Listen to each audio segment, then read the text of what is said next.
तो hello everyone. आज बहुत से लोगों के लिए जो एक वेट था 6 महीने से जो लोग वेट कर रहे थे, उस एग्ज़ाम का फाइनली रिज़ल्ट आ गया है। तो जो भी लोग निराश थे सीजीएल को लेके या सीएचएसएल या एमटीएस या किसी भी एग्ज़ाम को लेके, और जो वेट कर रहे थे, एक तरह से बोल सकते हैं जिस एग्ज़ाम का जो सबसे पहले हुआ था और सबसे लास्ट में रिज़ल्ट आ रहा है, जो 2025 का सबसे फर्स्ट एग्ज़ाम था, उसका रिज़ल्ट 2025 के सभी एग्ज़ामों में सबसे लास्ट में आ रहा है। ये बड़ी शॉकिंग वाली बात है। और क्या कट ऑफ फाइनल रह सकती है, क्योंकि मुझे आइडिया है, इसलिए है, क्यों मैं बता रहा हूँ, क्योंकि मेरे 2-3 दोस्त हैं जिनका फेज़ 12 में सिलेक्शन हो चुका है। तो फाइनल कट ऑफ कितनी जा पाएगी और क्या स्टेप्स हैं, आपको जो भी डॉक्यूमेंट्स अपलोड करने हैं ना, तो क्या-क्या स्टेप्स रहने वाले हैं, मैं सब क्लियर कर दूँगा इसमें। और आपको कोई भी मतलब प्रॉब्लम नहीं आएगी, ठीक है? और हाँ, गलती मत करना यार। एक एक था लास्ट ईयर, उसने बहुत गलत डॉक्यूमेंट अपलोड कर दिए थे। तो उसका मतलब वैसे तो सिलेक्शन हो जाता, बट डॉक्यूमेंट गलत अपलोड करने की वजह से वो सिलेक्शन से बाहर हो गया। तो ये ध्यान रखना, डॉक्यूमेंट्स कैसे अपलोड करने हैं, सारी स्टेप बताऊँगा, एकदम आराम से देखिए, 2 10-5 मिनट में आपको सब क्लियर हो जाएगा। और सबसे बड़ा डाउट लोगों का ये रहता है ना, ये भी क्लियर हो जाएगा कि फाइनल कट ऑफ कितनी जाएगी भाई। मेरे तो 110 मार्क्स आ रहे हैं या मेरे 120 आ रहे हैं, तो भाई फाइनल हो जाएगा कि नहीं होगा, क्योंकि ये फाइनल लिस्ट नहीं है भाई। जो भी खुश हो रहे हैं ना, तो ये फाइनल लिस्ट नहीं है, इसके बाद स्क्रूटनी होएगी, अभी डॉक्यूमेंट्स अपलोड होंगे, उसके बाद आएगी फाइनल लिस्ट, जो ना जाने उसमें भी 2-4-6 महीने लग जाएं तो कोई बड़ी बात नहीं है, लेकिन हाँ, आ जाएगी। ठीक है, अब इतना टाइम नहीं लगेगा, अब डिपार्टमेंट्स का काम है आपको बुलाना और ईमेल भेजना, मेल भेजना, ठीक है? तो अब टाइम नहीं लगेगा भाई। तो आपके कट ऑफ से कितने मार्क्स ज़्यादा हैं, अबव हैं, ये बताना। और भाई किस किसने सही से बताना कितनी पोस्ट के लिए अप्लाई किया था, और उनमें से कितनी पोस्ट के लिए उसका सिलेक्शन हो गया है, ठीक है? और डॉक्यूमेंट्स क्या चाहिए वो भी बताऊंगा, क्या क्या अपलोड करना है। अभी 11 से स्टार्ट है, ठीक है, थोड़े ही दिन है, और उसके लिए अपन को टाइम मिलेगा। जिसका भी अपलोड करना है डॉक्यूमेंट, उन सबको टाइम मिलेगा। एक्चुअली मैंने अभी मेरा देखा नहीं है, मैंने भी ये फॉर्म अप्लाई किया था। अब मेरे को अभी अभी पता लगा, मैं कहीं बाहर था, कि इसका रिज़ल्ट आ गया है, जिसका मैं बहुत टाइम से वेट कर रहा था, उसका रिज़ल्ट आ जाया है, और मेरे को ही पता नहीं था कि इसका रिज़ल्ट आया है। तो अभी मैं चेक करूँगा, मैंने चेक नहीं किया है। बाकी मैंने ये देखो, 10th 12th और ग्रेजुएशन तीनों एग्ज़ाम दिए थे। बहुत ही बुरी तरीके से तो एग्ज़ाम हुए थे। ना जाने क्या क्या हुए थे एग्ज़ाम सेंटर में, सिस्टम हैंग होना और ये सब होना, सेंटर्स बाहर आना। मेरा सेंटर न्यू दिल्ली आया था, बताओ, जयपुर से। मतलब भयंकर ही, मुझे ही पता है कैसे कैसे एग्ज़ाम दिया था, ट्रेन में मैं गया था, और मतलब लोकल ट्रेन में, और मतलब कैसे धक्का मुक्की, और फिर सेंटर इतना गांव एरिया में दिया था, क्योंकि आपको पता है ना, पहले सेंटर तबेले में आ रहे थे एसएससी के। तो ये वही दौर था भाई, वो दौर भी हमने देख लिया है। चलो बात करते हैं। ये मैंने तीनों दिए हैं, आप देख लेना आराम से, ठीक है? और ये एग्ज़ाम का मेरा डेट है, ये सॉरी टाइम है, और 28 को मेरा एग्ज़ाम था, ठीक है, दिल्ली में। और ये आप देख लेना ग्रेजुएशन, और ये 10th, और लास्ट वाला ये रहा 12th वाला। चलो बात करते हैं, तो आप लोगों का कितनी पोस्ट में हुआ है भाई, एक बार ये बता दो, क्योंकि मैं कट ऑफ एनालाइज भी करूँगा, कि आप अपने मार्क्स जो भी बताओगे ना, कि आपके जब आंसर की आई थी तो आपके 120 थे, या जितने भी मार्क्स आपके रहे हो, आप मुझे जो भी बताओगे ना, मैं उस हिसाब से आपको 100% बता दूंगा कि कितने अबव आपको मार्क्स चाहिए। और आपकी पोस्ट के बारे में मेरे को डिटेल्स कमेंट कर देना, जैसे मैं पूछूंगा अभी उस हिसाब से, कि कितने कैंडिडेट को सेलेक्ट किया है। जैसे कि आपकी पोस्ट मान लो, आपने जब फॉर्म अप्लाई किया था, तो सपोज़ करो आपकी कोई भी पोस्ट है, आपने उसके लिए अप्लाई किया था, वहाँ पे पर्टिकुलर उस पोस्ट के लिए एक ही वैकेंसी थी। अब सिलेक्टेड कैंडिडेट उसमें बता रहे हैं, लिस्ट में आज जो आई है 30 या 20, जो भी बता रहा है, तो इतने कैंडिडेट की स्क्रूटनी होगी, जिसमें से 5-10 तो डॉक्यूमेंट ही अपलोड नहीं करेंगे, क्या पता उनका कहाँ सिलेक्शन हो गया होगा। और जो अपलोड करेंगे उसमें से मतलब बहुत कुछ फैक्टर्स हैं। तो आप प्लीज़ मार्क्स बता देना, मैं आपको फाइनल सिलेक्शन होगा या नहीं, और कितना चांस है या नहीं, वो एकदम क्लियर कर दूंगा, क्योंकि मेरे को फेज़ 12 के की वजह से सब कुछ पता है, कितनी हाई कट ऑफ जाती है फाइनल, ठीक है? तो ये बताओ, आपने कितनी पोस्ट के लिए अप्लाई किया था और कितनी में आपका लिस्ट में नाम आया है, ठीक है? ये बात करेंगे। और डॉक्यूमेंट्स अपलोड डेट 11 फेब से स्टार्ट है भाइयों, तो देरी ना करें, जो भी डॉक्यूमेंट्स मैं बताऊंगा वो तैयार कर लो, ठीक है, और उसके बाद उसको अपलोड कैसे करना है वो भी मैं स्टेप्स बता दूंगा। ठीक है, अगर आप बोलोगे तो डिटेल वीडियो भी डाल दूंगा स्टेप्स की। अब चलिए देखते हैं इसमें क्या है। तो फर्स्ट ऑफ ऑल इसमें क्या मेन बात है, इम्पोर्टेंट ये है, मैं एक बार बता देता हूँ आपको। ये रहा, मोस्ट इम्पोर्टेंट तो ये है, इसको तो आप मार्क ही कर लें। 11 फेब से 3 मार्च तक आपको डॉक्यूमेंट्स अपलोड कर देने हैं, देरी ना करना बिल्कुल भी।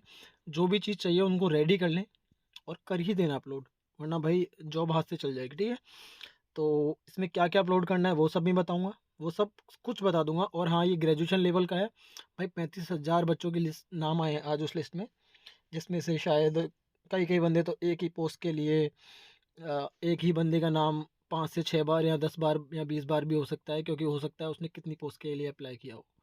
तो रिपीटेड नेम भी होंगे इसमें। ठीक है, वो आप देख लेना। और ग्रेजुएशन का है ये, और सबके लिए फिक्स डेट है। ये डॉक्यूमेंट्स अपलोड करने हैं, क्या स्टेप्स हैं वो अभी बता दूंगा मैं आपको। और गलत डॉक्यूमेंट्स अपलोड मत करना, हाँ, हाथ जोड़ के विनती है, क्योंकि एक लड़के का सिलेक्शन लास्ट ईयर फेज 12 में इसी वजह से नहीं हुआ था बेचारा, तो इसलिए ध्यान रखना। ठीक है, अब ये जो अपलोड करने हैं डॉक्यूमेंट्स, ये देख लो कि अपलोड सेल्फ अटेस्टेड कॉपीज़। इतना ध्यान रखना है इसमें, जो भी ये 8 पॉइंट है ना, मैं अगर कुछ भूल जाऊँ बताना तो आप इसको ध्यान से खुद पढ़ लेना कि वो are shortlisted for the next stage scrutiny as per required uploaded self attested होना चाहिए पहली बात तो। ठीक है, क्या होना चाहिए, वो जो भी डॉक्यूमेंट होगा वो सेल्फ अटेस्टेड होना चाहिए। ठीक है, आप इतना ध्यान रखना। ये रहा यार, ये मैंने गलत मार्क कर दिया, आप देख लेना। ये क्या होना चाहिए, सेल्फ अटेस्टेड होना चाहिए फर्स्ट ऑफ ऑल।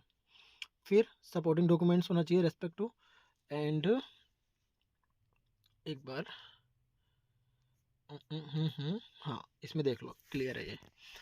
क्या क्या होना चाहिए, सेल्फ अटेस्टेड होना चाहिए, और ये डेट है, ये टाइम है, और ये थ्रू ऑनलाइन पोर्टल है, ये वेबसाइट है, इंस्ट्रक्शन है अपलोड, और ये टोल फ्री नंबर वगैरह दिया हुआ है। और क्या दिया हुआ है, document provided through any other mode will not, मतलब सिर्फ ऑनलाइन ही अपलोड करने हैं आपको। ठीक है, वो कोई बड़ी बात नहीं है। और इफेक्ट, और नीचे देखो ये इंपॉर्टेंट पॉइंट है, इसको अच्छे से पढ़ लेना। और इसको मतलब इसमें जो भी पॉइंट्स है ना जो मैं मार्क कर रहा हूँ उनको अच्छे से पढ़ लेना। जैसे कि if candidate does not upload the document for any post category, he is her candidate will not be considered in further stage recruitment. मतलब डॉक्यूमेंट अपलोड नहीं किए ना तो कोई मतलब नहीं है, लिस्ट में भले ही नाम हो। ठीक है ना, तो आराम से मत बैठ जाना, डॉक्यूमेंट अपलोड कर देना। It may be noted that after 3 मार्च इतना 2026 the link for uploading document will disable हो जाएगी भाई। तो सीधी बात है, 3 मार्च से पहले कर लेना। For accepting document through online any mode will be entertain after the stipulated date. Okay, ये काम का नहीं था, जो ये काम का था वो मैंने दोनों बात बता दी कि बस डेट से पहले अपलोड कर देना। अब हाँ, ये पॉइंट है कि गलत अपलोड मत करना, स्टेप मैं बताने वाला हूँ, आप देख लो। और भी डिटेल में स्टेप जाननी हो अगर, क्योंकि ये वीडियो लंबा ना हो तो मैं जल्दी जल्दी बताऊँगा, तो एक डिटेल वीडियो अलग से मैं बना दूँगा। ठीक है, अपलोड करते हुए डॉक्यूमेंट्स का, क्योंकि कोई ना कोई अपलोड करेगा, मेरे नोन में बहुत है, तो मैं वीडियो पर्टिकुलर बना दूँगा। ठीक है, तो अब देख लो स्टेप। स्टेप 1 में क्या करना है ये देख लो। सबसे पहले ये रहा, सबसे पहले आफ्टर, ठीक है, आफ्टर लॉगिन करना है, मतलब लॉगिन करना है। उसके बाद अपलोड डॉक्यूमेंट पे जाना है। Okay, button which is visible under my application के यहाँ पर नीचे आप देखोगे तो एक बटन होगी selection post tab. My application में जाना, और जब आपने सिलेक्शन पोस्ट एग्ज़ाम भरा था वहाँ पर होगा, और वहाँ यहाँ पर एप्लीकेशन डिटेल्स के साथ में होगा अपलोड डॉक्यूमेंट। ठीक है, इस पर चल जाना है अपन को। ओके, उसके बाद ये सब आ जाएगा। उसके बाद नेक्स्ट स्टेप में जाके अपन को क्या करना है ये देख लो। Carefully read all the instructions required document other then, ठीक है, please select file and then click upload document, all the listed document as applicable will be uploaded in this manner. आपको मैनर दिया हुआ है यार, ये क्लियर नहीं है, आई थिंक मुझे अलग से वीडियो बनानी पड़ेगी। अगर देखो आपको ज़रूरत हो, फील हो रही हो कि आप नहीं कर सकते हो, तो आप मुझे प्लीज़ कमेंट कर देना, मैं अलग से 5 मिनट की वीडियो आपके लिए बना दूंगा। ये क्लियर नहीं आया है तो स्टेप सेकंड ये रहने वाली है, या पर्टिकुलर डॉक्यूमेंट जो भी है अपलोड कर देना है। यहाँ पे लिखे हुए हैं डॉक्यूमेंट्स के नेम, वैसे तो मैं बता देता हूँ। 10th 12th की मार्कशीट, ग्रेजुएशन की मार्कशीट, और अगर किसी ने मास्टर डिग्री से अप्लाई किया तो मास्टर डिग्री की मार्कशीट, आधार कार्ड, पैन कार्ड, और कास्ट सर्टिफिकेट, डोमिसाइल और सर्टिफिकेट, एंड ईडब्ल्यूएस है तो ईडब्ल्यूएस, ओबीसी है तो ओबीसी। और ये मतलब बाकी मैं और डिटेल एक वीडियो मुझे लगता है बनानी ही पड़ेगी, आप बताना कमेंट में तो ही बनाऊंगा, अदरवाइज़ नहीं बनाऊंगा। अगर आपको लगता है आप कर सकते हो तो आप कर लेना, ठीक है। तो वैसे मैंने बता दिया ये डॉक्यूमेंट चाहिए। स्टेप थर्ड देख लो फटाफट से। स्टेप थर्ड में जाने के बाद आपको करना है, आफ्टर अपलोडिंग, अब वो डॉक्यूमेंट जो थे वो पिछले पेज पे वो अपलोड करने के बाद आपको क्या करना है, सेव एंड नेक्स्ट करना है। और window for uploading post wise, है ना, पोस्ट वाइज करना, डॉक्यूमेंट विल बी ओपनड, है ना। डॉक्यूमेंट जो भी आपकी पोस्ट होगी ना, उस हिसाब से जो डॉक्यूमेंट उस पर्टिकुलर पोस्ट के लिए चाहिए, सपोज करो आपने बायोलॉजी से कुछ पर्टिकुलर किया हो या जियोग्राफी से या किसी भी सब्जेक्ट से कुछ किया हो, तो उसकी जो भी पर्टिकुलर डॉक्यूमेंट चाहिए ना, अब उसकी विंडो खुलेगी, उसमें वो डॉक्यूमेंट्स अपन को अपलोड करने हैं। अपलोड अपलोड अपलोड, बहुत ज़्यादा अपलोड करना है और सेव एंड नेक्स्ट करते जाना।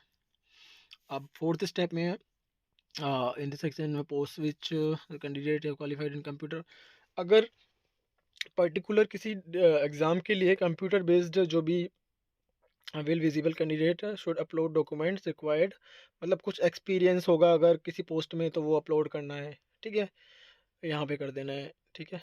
जो भी है डिटेल, आई थिंक ये क्लियर विजिबल नहीं है आप लोगों को, तो मुझे आई थिंक अलग वीडियो बनानी पड़ेगी। ये ग्रेजुएशन का, मैट्रिक का, ये 10+2 का, ठीक है। स्टेप 5 देख लो। स्टेप 5 है कि please select file and then click on upload and document, upload a document. Multiple document can be uploaded by clicking add more करके अपन मल्टीपल डॉक्यूमेंट्स भी अपलोड कर सकते हैं। इधर होगा ऐड मोर का ऑप्शन, ये रहा। ऐड मोर करते जाओगे तो और भी डॉक्यूमेंट्स अपलोड करते जाओगे, जैसे अपलोड एजुकेशन क्वालिफिकेशन, इसमें कुछ ऐसा अपलोड करना है, ओके। यहाँ पे पोस्ट सेलेक्ट पहले ही कर चुके हैं पर्टिकुलर। अगर आपने 10 या 15 या 20 पोस्ट जितने भी आपका सिलेक्शन हुआ है, तो आपको हर पोस्ट के लिए एप्लीकेशन में डॉक्यूमेंट्स अपलोड करने पड़ेंगे। ऐसा नहीं है कि एक ही पोस्ट में अपलोड करने के बाद काम हो जाएगा, तो ये ध्यान रखना। After uploading all the required documents, save click button, okay, and save and click करना है। ये नीचे दिया हुआ है, ये रहा, नीचे देख लेना, ये रहा सेव एंड क्लिक। एंड यहाँ पे सब कुछ आपका आ जाएगा, है ना। एसेंशियल क्वालिफिकेशन क्या क्या चाहिए थी उस पर्टिकुलर पोस्ट के लिए, वो सारे डॉक्यूमेंट्स इधर अपलोड किए जाएंगे। After clicking on save button, candidate will be redirected the previous page and can upload a document for another post by following the same procedure। मैंने जो बोला देख लो, वही बात है कि एक पोस्ट के लिए सारे डॉक्यूमेंट्स जो जो उसको चाहिए वो अपलोड करने हैं। उसके बाद जिस पोस्ट में दोबारा आपका सिलेक्शन हुआ है उस पोस्ट के लिए फिर से अपलोड करने हैं, फिर अगर 3 में हुआ है तो फिर से अपलोड करने हैं। Same process, repeat and repeat. After uploading the document for all the post, click on save and exit. अब इतना करने के बाद कंप्लीट होता है प्रोसेस। बीच में छोड़ के ना भग जाना, कोई मतलब नहीं निकलेगा। पूरा का पूरा जो मेहनत है उस पर पानी फिर जाएगा, ठीक है ना, तो ये ध्यान रखना। उसके बाद ही एग्जिट करना। अब मेन बात जिसका सबको वेट है और सब जानना चाहते हैं, क्योंकि यही मुद्दे की बात है।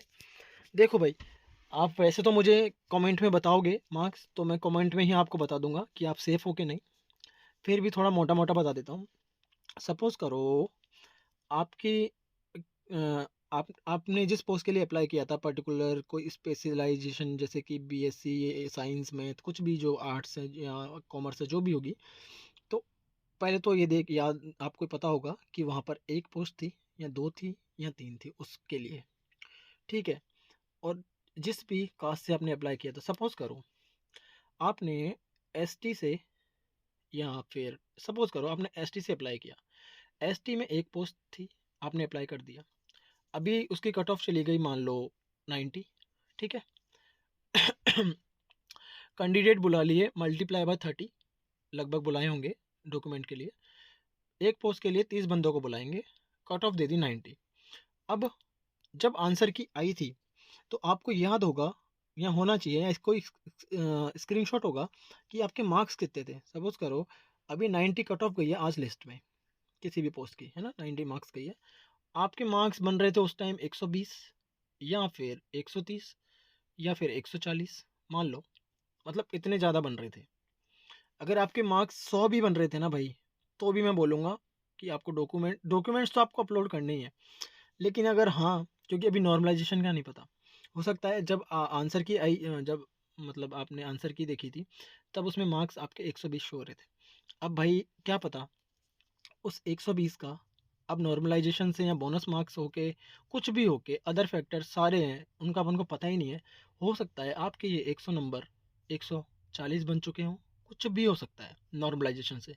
हो सकता है ये 130 हो गए हों, और कट ऑफ तो आज लिस्ट में गई है 90 ही। तो भाई आप, और हो सकता है मान लो आपके 100 नंबर आए थे, और हो सकता है वो आज 120 हो गए हों बोनस वगैरह से या नॉर्मलाइजेशन से। आपको तो नहीं पता ना, वो तो आपको बाद में पता लगेगा। और आज कट ऑफ गई है 90। आप सोच रहे थे यार मेरे तो 100 ही नंबर हैं, 30 बच्चे जाएंगे को बुलाया है तो मेरे तो मार्क्स कम है, मुझे नहीं जाना चाहिए या मुझे नहीं बढ़ना चाहिए। नहीं भाई, आपको जाना चाहिए। हो सकता है आपके 100 नहीं, आपके नंबर 120 हो चुके हैं, और आप सिलेक्शन के बहुत ही करीब हो हो गए हो, तो इसलिए आपको जाना चाहिए। ठीक है, और आपको अपलोड भी करने चाहिए। तो ये भ्रम में ना रहे, सीधी सी बात है। कट ऑफ मैं आपको बता दूंगा, आप पर्टिकुलर पोस्ट का नाम लिख देना, जैसे NR 1134 5 ऐसे लिख देना, और अपनी कास्ट लिख देना, कैटेगरी जो भी है, कास्ट या कैटेगरी जो भी अप्लाई किया था, और कितनी पोस्ट थी, बस इतना उसमें लिख देना कमेंट में। डेफिनेटली मैं आपको वादा करता हूँ, आपको आपके नंबर के हिसाब से मैं बता दूंगा कि आप सेफ़ हो या नहीं। 100% मैं बता दूंगा, क्योंकि मुझे इस फेज़ 12 11 और 13 मुझे 3 फेज़ का एक्सपीरियंस है बहुत ज़्यादा। तो टेंशन ना ले, मैं आपको बता दूंगा। ठीक है, फाइनल कट ऑफ क्या रहने वाली है 100%। तो श्योर हो जाओगे फिर आप, और सेफ फील करोगे। तो बस कमेंट करना है आपको, आपकी पोस्ट का नाम और कैटेगरी और मार्क्स, बस। फाइनल कट ऑफ मैं बता दूंगा। ओके, चलिए, तो वीडियो एंड करते हैं, और डिटेल स्टेप्स अगर चाहिए हो अपलोड डॉक्यूमेंट्स के लिए और डॉक्यूमेंट्स से रिलेटेड जो भी, तो आप मुझे बता देना। चलिए, थैंक यू।